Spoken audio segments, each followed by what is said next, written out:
ইতিমধ্যেই শীতের আমেজ পড়তে শুরু করেছে জেলা জুড়ে। আর শীতের আমেজ পড়তেই বাজারে উঠছে কাঁচা এবং পাকা কামরাঙা ফল। কামরাঙা এমনিতেই স্বাস্থ্য সম্পর্কিত উপকারিতার জন্য অনেকটাই প্রসিদ্ধ। তাই তো বহু মানুষ কামরাঙা ফল খেতে দারুণ পছন্দ করে থাকেন। আর বর্তমান সময়ে বাজারে আসা কামরাঙা কাঁচা মেখে বিক্রি করা হচ্ছে বিভিন্ন দোকানগুলিতে। কবে থেকে কামরাঙা আসতে শুরু করে বাজারে? তা মোটামুটি ১.৫ মাস হলো। এই শীতের সময়টাতে এই শীতের সময় কামরাঙার কি উপকারিতা রয়েছে? ওই সর্দি কাশ কমবে, কম হয়। জন্ডিস কম, জন্ডিসের জন্য ভালো উপকার। কিরকম দামে বিক্রি করছেন কামরাঙা মাথা? ওই ২০ টাকা প্লেট, ৪০ টাকা প্লেট। আপনাদের কটা কামরাঙা থাকে? দুটো প্লেট, দুটো ৩টে কামরাঙাতে ১ প্লেট হয়।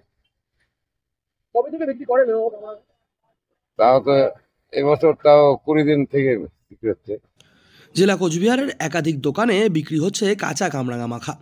তবে বর্তমান সময়ে এই এক একটি কামরাঙা মাখা প্রতি প্লেট ২০ টাকা মূল্যেই বিক্রি করা হচ্ছে।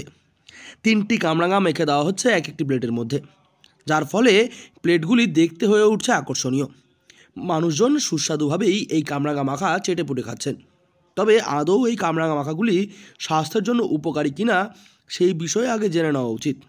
আদৌ বাইরের খাবার কতটা স্বাস্থ্যের উপকারী? কামরাঙা মাথা বিক্রি হচ্ছে, খেয়েছেন? হ্যাঁ হ্যাঁ, কেমন লাগে? ভালো লাগে। কেন কামরাঙা মাথা খান? এটা মনের মানে কামরাঙাকে মাথা খেতে ভালো লাগে নাকি এমনি খেতে ভালো লাগে? মাখাটা খেতে ভালো লাগে।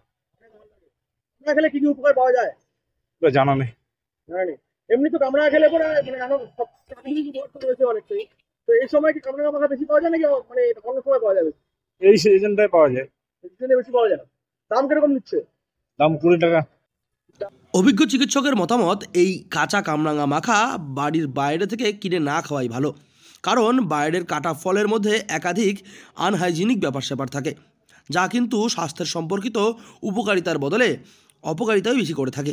তাই যদি আদৌ কামরাঙা মাখা খেতেই হয়, তবে কাঁচা কামরাঙা বাজার থেকে কিনে এনে বাড়িতে এনে কেটে ধুয়ে পরিষ্কার পরিচ্ছন্নভাবে খাওয়াই বেশি স্বাস্থ্যকর। তাহলেই অধিক উপকারিতা পাওয়া সম্ভব কাঁচা কামরাঙা থেকে। সে বাড়িতে নিয়ে এসে আমি একটু বিট নুন দিয়ে বা এমনি লবণ দিয়ে যদি খুব টক হয়, তো সেটাকে একটু সরানোর জন্য আমি বাড়িতে খাই। বাড়িতে ভালো করে পরিষ্কার জল দিয়ে ধুয়ে হাতটা পরিষ্কার থাকবে, তারপর হাইজিনিক করে খাই। কেন বাজারের থেকে ওইভাবে আমি ফল বা যাই হোক কাটা ফল আমি চাইছি স্বাস্থ্যর জন্য, কিন্তু সেখানে ঢুকে নিলাম, তারপরে দেখা গেল আনহাইজিনিক হয়ে টাইফয়েড বিভিন্ন ধরনের ব্যাকটেরিয়া এসব ঢুকে যাচ্ছে এবং রোগ সংক্রমণ চালাচ্ছে। বাজারে কামরাঙা মাখার দোকানগুলিতে যেভাবে কামরাঙা মাখা বিক্রি করা হচ্ছে, তা কিন্তু স্বাস্থ্য সম্পর্কিত উপকারিতার বদলে অপকারিতাই বেশি ডেকে আনছে। কোচবিহার থেকে সার্থক পণ্ডিতের রিপোর্ট, লোকাল 18 বাংলা।